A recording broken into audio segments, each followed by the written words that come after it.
Welcome to Mediascape, Insights from Digital Changemakers, a speaker series and podcast brought to you by USC Annenberg's Digital Media Management program. Join us as we unlock the secrets to success in an increasingly digital world.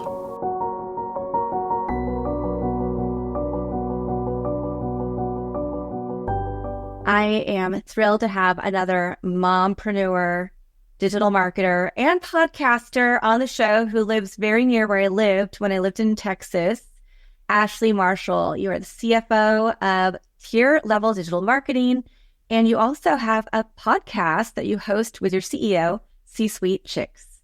So thank you for being here today. Thank you. Thank you for having me. Yes, I enjoyed learning all about where you were living when you were in Texas. It's a great place to be. It's hot all the time, but it's great. Yeah.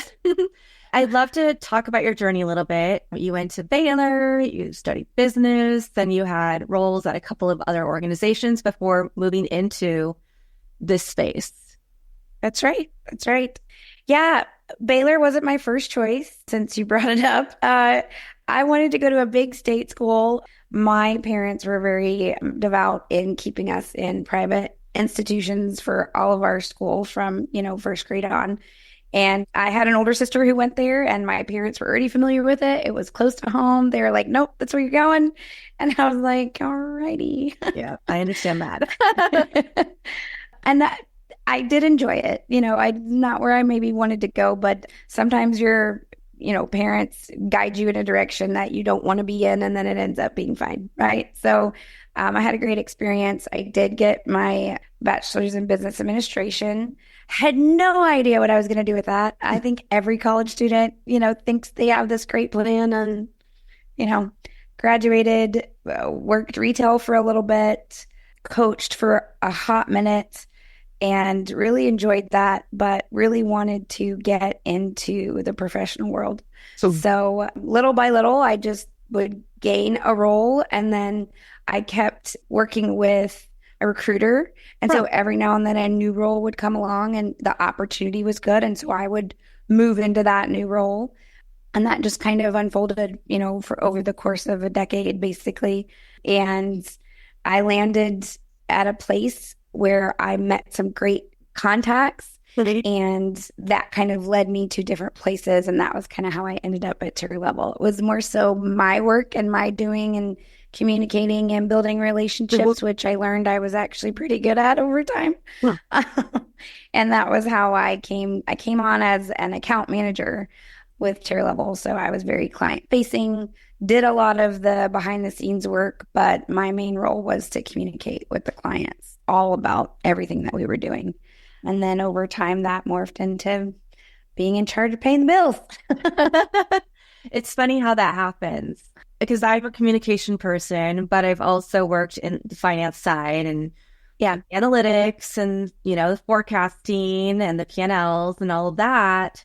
It's not my favorite thing, but it is a skill set I have. So sometimes I get pigeonholed into it.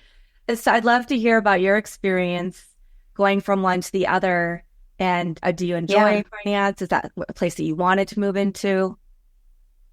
I don't dislike finance. I do enjoy the structure. My counterpart at work, Whitney, she always says my brain is like a waffle and everything has its little box. And that is very much how my brain works. Although I would never have described it that way, but she did it very eloquently. So I do love the very structured side of finance. Everything has a place, everything has a dot, everything, so on and so forth. But the other part of what I have a heavy hand in is the strategy. I love strategizing. Okay, if we move this piece here, how does that trickle down and affect all of these pieces and people over here? How can we strategically position that to where everybody benefits? And if maybe there is somebody or something that doesn't benefit, how can we lighten the blow, right? Or how can we pivot that from being a negative into something positive? I do think over the years I have gotten very good at being confronted with a problem and immediately strategizing a solution or a way to spin it out of being something negative into being something positive that's going to help us or propel us forward. That takes a lot of practice, by the way. It doesn't just happen.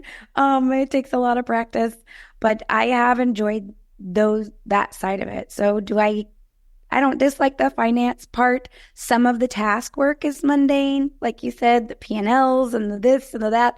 Sometimes that can be redundant every month doing the same thing, but the information that gets put in those P&Ls and gets pulled from different parts changes. And watching the company grow or struggle, either one, has been fun to see. Oh, well, we made these massive changes over here, and 6 months later, this is what happened. And this was how we saw it affect us. And learning those trends and pivoting them to have a better outcome is fun, I feel like. Well, we'll definitely talk about strategy and changes in the roles of finance and digital and everything that your organization does. But I want to talk about, you mentioned strategy and leadership, and how you've grown into these different leadership roles over time. What do you think it takes to be a good leader of an organization? Because people often confuse management and leadership, right? And they are two different skill sets and two different things. You should have both if you're going to be a leader, but defining good leadership. Wow, there's so many pieces to that. Answering that question, I think the biggest disconnect between, you said, management and leadership is understanding that management and leadership are different. They can work together. They can be things that are happening at the same time, but they're different. When you are managing a group of people, and you obviously, as a manager, you have your goals that were either given to you, like these are the things that you need to achieve, or you've set them for yourself and for your team.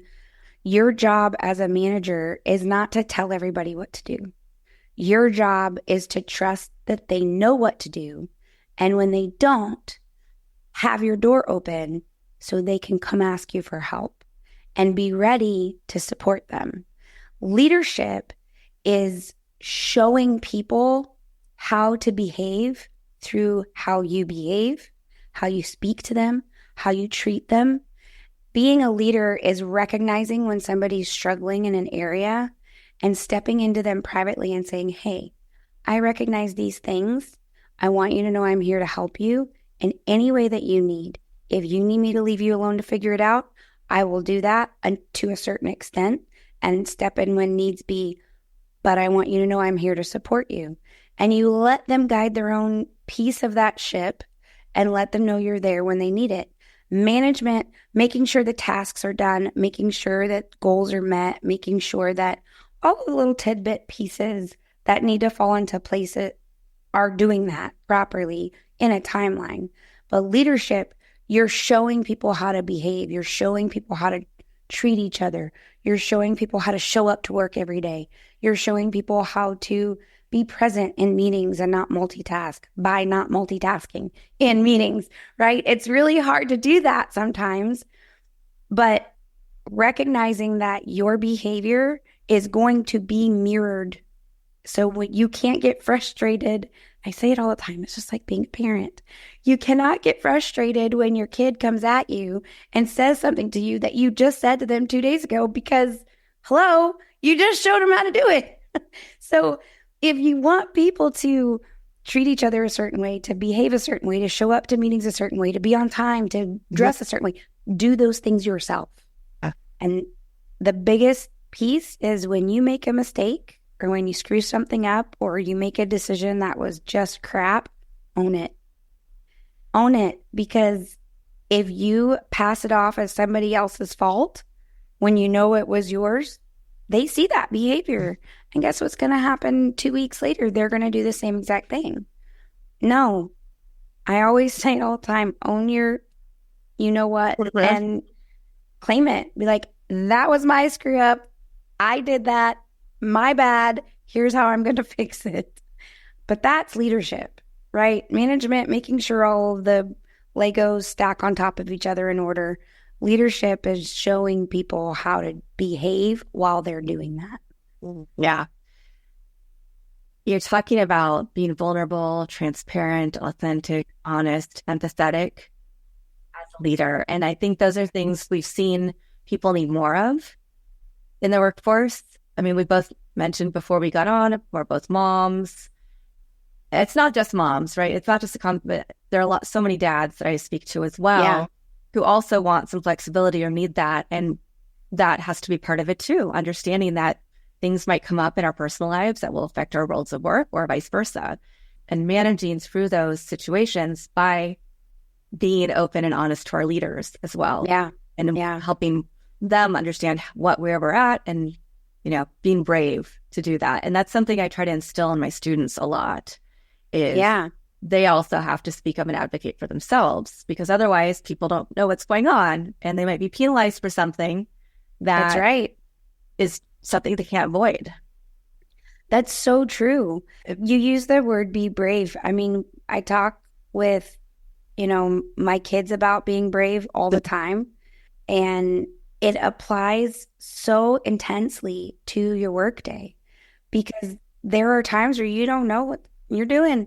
And there are times when you're like, man, I'm not sure if I should do this. I'm really terrified it's going to completely tank.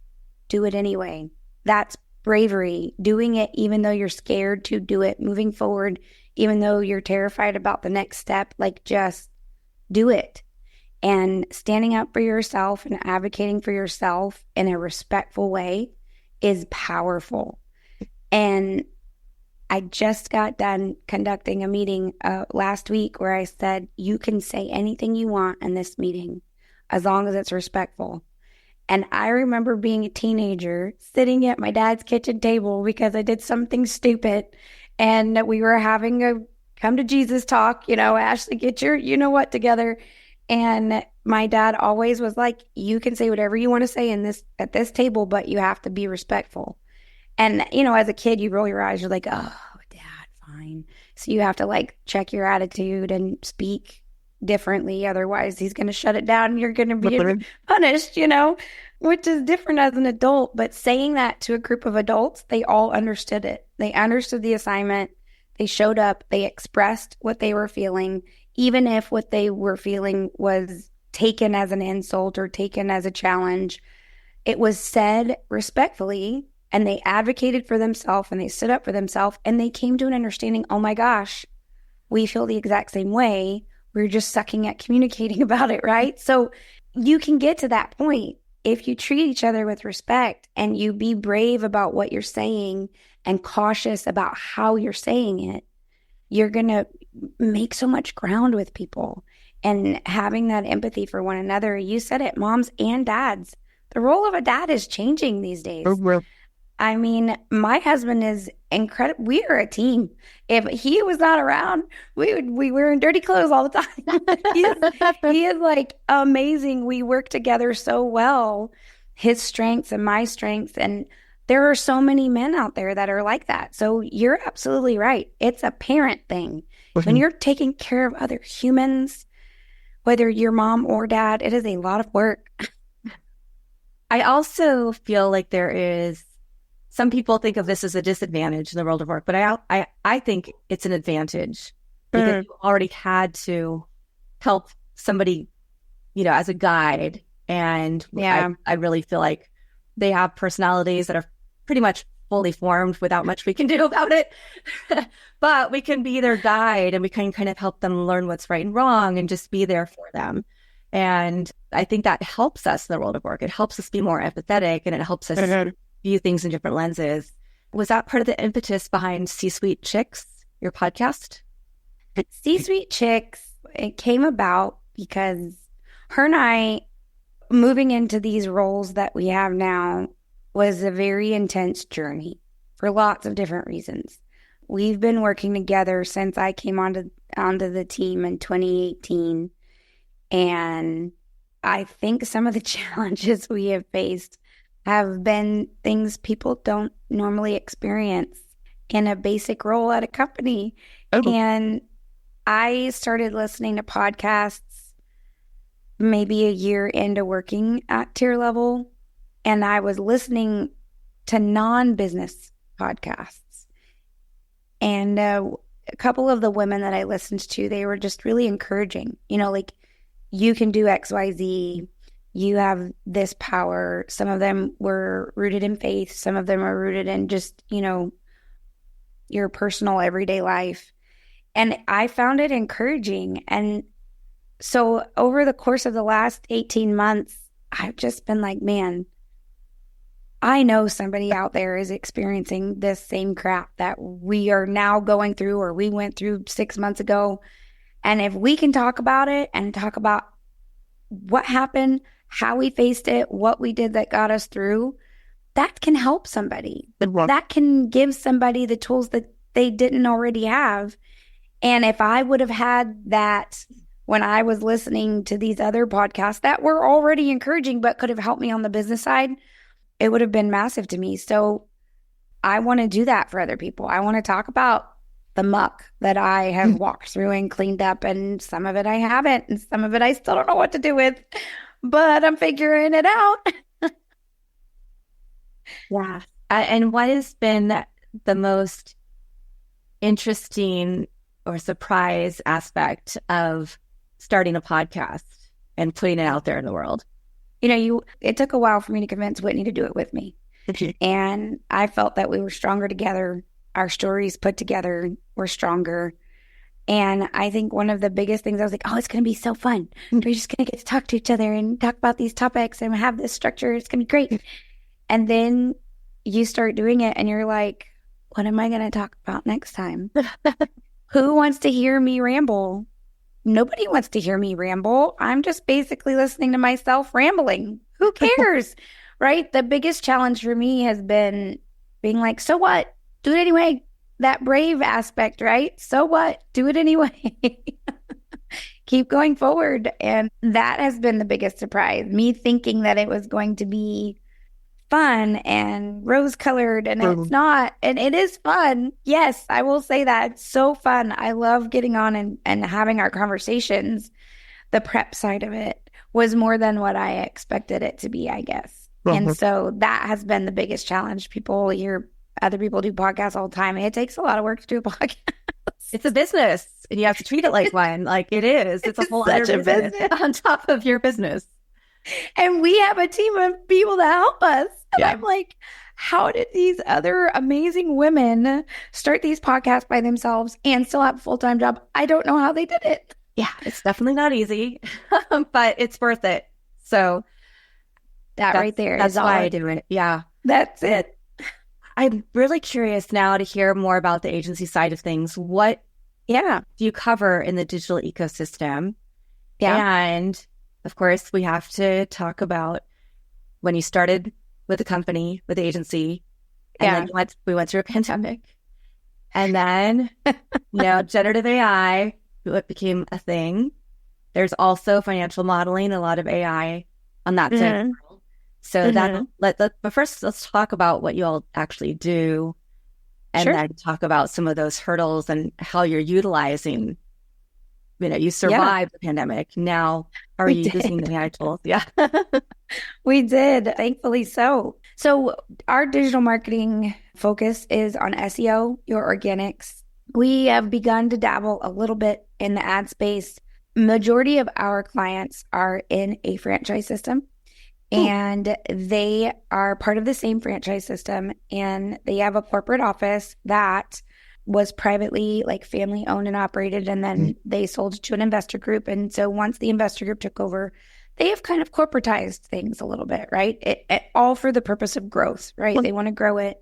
I'm not sure what the investment company's plan is, but with this franchise system, but they are doing everything they can to put more structure, put more of a corporate feel from the inside, less of a mom pop type operation, right? They're making good decisions. They're moving in the right area. And some of the things that they have relinquished to the franchises to be in control of, and some things they've kind of taken control of, right? So they've kind of shifted things around here and there. And that kind of opened the door for us to offer local service ads through Google. So that works really well for that franchise system. Those LSAs are a very powerful tool for them to grow their business. So we focus on their organic, which is focusing on optimizing listings, using specific listing platforms to help optimize in other areas. We work on their sites where we can. There are some areas where we can't do anything to their sites. But then there's content pieces that we can write, refresh, which is where AI kind of comes in hand there, right? We don't use AI to write anything. We use AI to generate ideas. When you're writing for the same industry every day for years and years, you need a little help getting creative sometimes. So that's how we have incorporated the use of AI in our work. We still have humans write everything word for word. So organics, listing, sites, we do social media. We build content calendars. We do very minimal ads there. Our focus is mostly content driven, right? Content creation, strategic vision, marketing wise. We have some larger clients that we do full on marketing strategy with them. We strategize with them quarterly basis, meet with them on a bi-weekly basis, talk about results, talk about analytics, right? We do those bigger clients really appreciate that because essentially the way that we function is as an extension of their in-house marketing team that is more boots on the ground, networking, building relationships, getting corporate contracts, things like that, where everything that we do on the digital side supports their team that's out doing the work and meeting the people and building the relationships. So we very much strive to work together with our clients in that way. So it kind of sets us apart from other digital marketing agencies where they're like, oh, just, send us some photos and then we'll push out content for you. We take a whole-bodied approach to their marketing. We want to grow their business. Yeah. We don't want to just check the box and move on. We want to see our clients go from owning 3 licenses to owning 10, which we've seen. Over the course of the last few years, 30% of our clients have increased the number of licenses that they've owned with this franchise system. Some clients, we started off, they had 1 and now they've got 7 or 22. So, I mean, it's amazing to watch them grow and we're a part of that. We're a part of that because we care. So that is what we do as a digital marketing company. I mentioned a little bit about AI. When AI first kind of launched and became a thing, right? We had literally just shifted from using a third-party company to write our blogs to writing them in-house. We minimized how many blogs we were producing, and it allowed us to write better content and write content that actually generated results in analytics. And when we noticed that, we're like, okay, now we can't go backwards, right? Yep. But what we did use AI for, it did help us to create more long form content because the ideas that we were able to generate from incorporating AI into the strategy sessions we were having really helped open up some of the topics that we were writing about. And it also allowed us to create longer form outlines and then build in, what our real people were writing and putting it into a long form content piece that was more effective in certain areas. We use it every now and then to assist us with social content. Again, idea driven, not necessarily copy and paste content. We do not use AI for any of our graphics. We have real people that create our graphics, and they joke all the time about AI graphics. We have like a group text chat with our whole entire company on this one chat, and our graphics team will throw in random AI generated graphics, and then your phone goes off 100 times in 2 minutes. But AI is a powerful tool. It's a great supportive tool, and it has assisted us in being more efficient with our work. But we definitely have not leaned on it to actually complete our work. Yeah. What you're describing is the perfect use case of how we need to look at AI tools. Yes. As tools, not as complete replacements. Yes. Yeah. I spoke at a conference about this exact thing. It's so crucial that, you know, we are intentional with how we teach the younger generation to use these tools. And the thing about it for me is that these tools evolve so rapidly. So right as you have figured out, okay, this is how I'm going to educate my kid or this group of children. If you're a teacher, God bless you. If you were a teacher and you were trying to teach the younger generation how to utilize these tools effectively, the minute you figure out how to do that, it changes and it shifts. And the climate is different and you're having to figure it all out all over again. So it is imperative that we understand that they're a tool. It's a tool to be used. You wouldn't use a wrench to unscrew the screw on the wall, right? Like you have to understand how to use the tool, what it's useful for, how it can amplify what you're doing, not do it for you. Yeah, exactly. What about on the finance side? I'm on the Intuit Small Business Council. This year when we went to Congress, because we go every year to talk about issues for small businesses, and this year with AI Powers Main Street, and the understanding that mom and pops need to understand how to use these tools as enhancements, not as replacements, but it'll help them streamline their efficiencies. And if you don't know how to use these tools, you're going to get left behind. But I hear a lot from the finance world that AI has been running the markets. And I know that a lot of tools like Intuit products have a lot of AI behind them because that's how they figure out if somebody's a credit risk or if they can loan money to somebody or their partners. So I'd love to hear about, have you experienced anything as a CFO with AI tools and AI capabilities, again, to help streamline processes or take over menial tasks, but not to replace you? Yeah. That's a really good question. I have been learning more and more about where I can put in good use of AI. We are a smaller operation, so on the small business side, and I am pretty much the entire finance department most days. I do have some people that support me here and there with small tasks, but as I have been setting aside time to learn more about AI, I have not experienced any challenges in terms of applying it in certain areas, very minimally right now, just because I am such a small operation on that side. But I have been learning about it a lot and understanding how companies like Intuit have kind of put it on the back end of certain things, using tools in QuickBooks specifically to help me project. Okay, if this is where we are now and this is what's in our pipeline, if those pipelines close, where will we be in 6 months? Where will we be in 12 months? And being able to report on that to my board meeting, right? To the board of directors. But being able to learn more about the plans that companies like Intuit have for AI is more intriguing to me than figuring out how to use it on my day-to-day. I don't know that my role in our company will ever be on a landscape that will require me to, actually apply the use of AI for my own benefit outside of tools like what Intuit uses and other areas for me. But what I've been learning is it's almost scary how quickly AI learns, evolves, grows, and how quickly it can create tunnel vision, if that makes sense. Like, it's not intended to be used that way.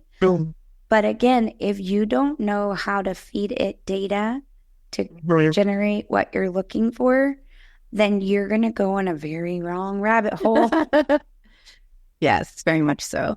So again, it's a supportive tool. And I did attempt to use it in one spot, and I terrified myself and was like, oh my gosh, the company's going down. And then I was like, wait, read these blogs over here. And I was like, oh, I'm an idiot. I did that.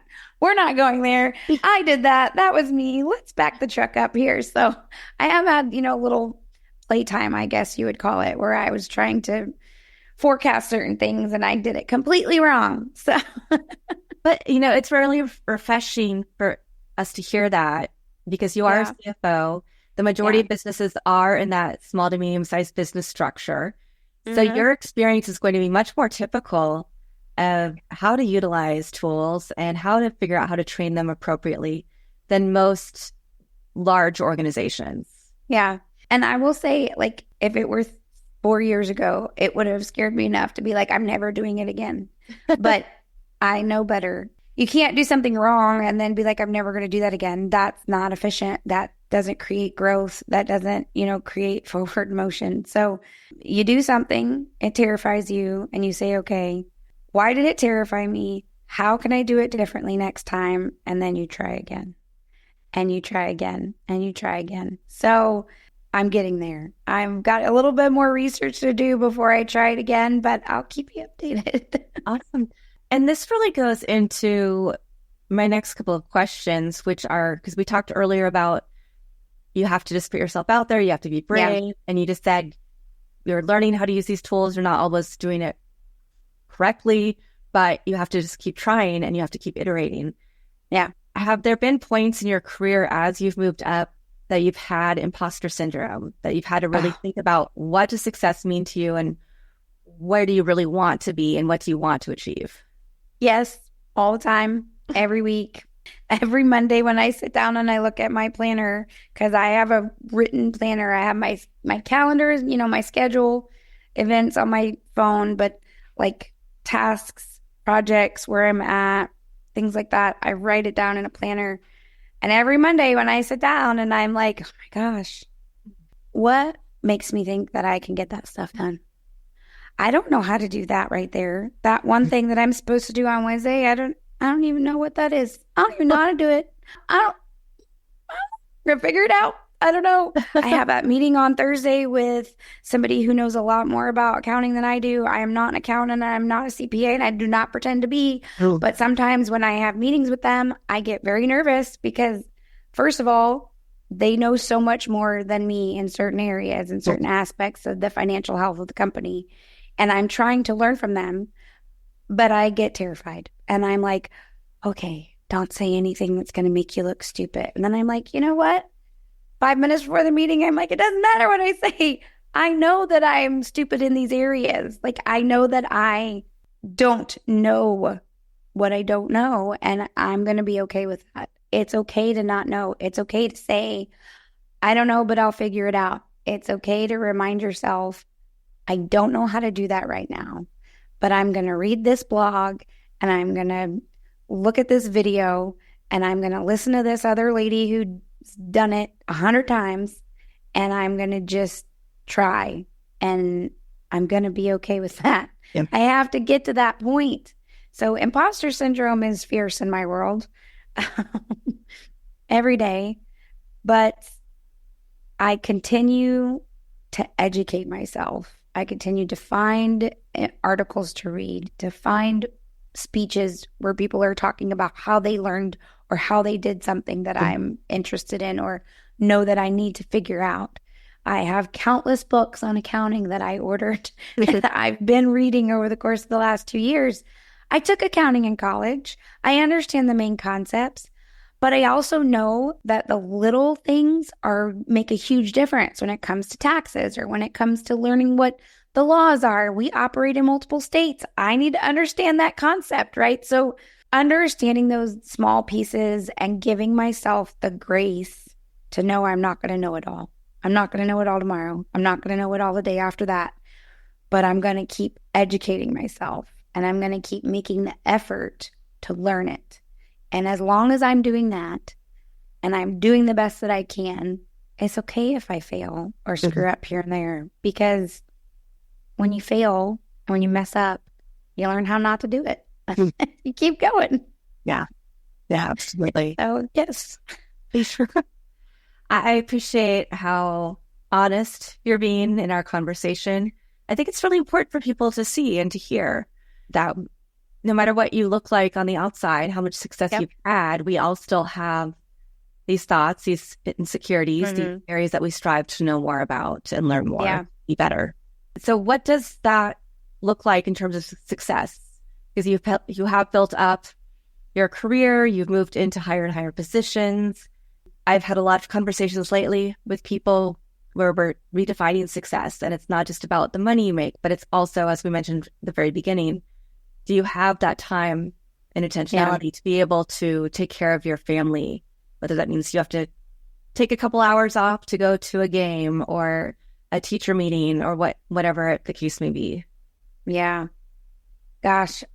So to understand what you define as success, you have to know what motivates you. Because money, yes, do I want to make more money all the time, right? My kids' crap costs $1 million all the time, right? I always am going to want to make more money, but that's not what motivates me. That's not what makes me show up in this office and get on my computer and do my work. What motivates me is knowing that there's 35 other families that are dependent on the health and wealth of the company. And that's important to me. That motivates me to get up and work. It motivates me to lead my team to becoming the people they want to become, not the employee they want to become, but the person that they want to become.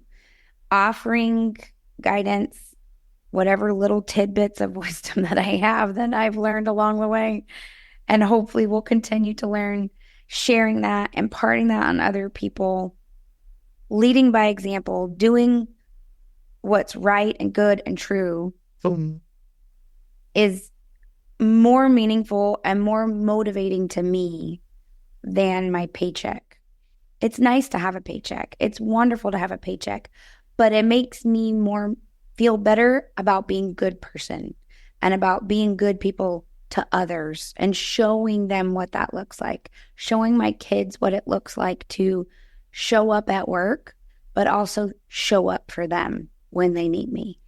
Those are the things that motivate me. And because that's what motivates me, my concept of success is I accomplished my to-do list today for work. I checked it all off. I built a new list for the next day. And I'm left work at work. And I'm now picking up my kids from school. And I'm present with them. And at the end of the day, some days I really mess up at parenting. And some days I really mess up at work. But if at the end of the day, I'm like, okay, these are the things that I learned before I go to bed. What could I have done better today?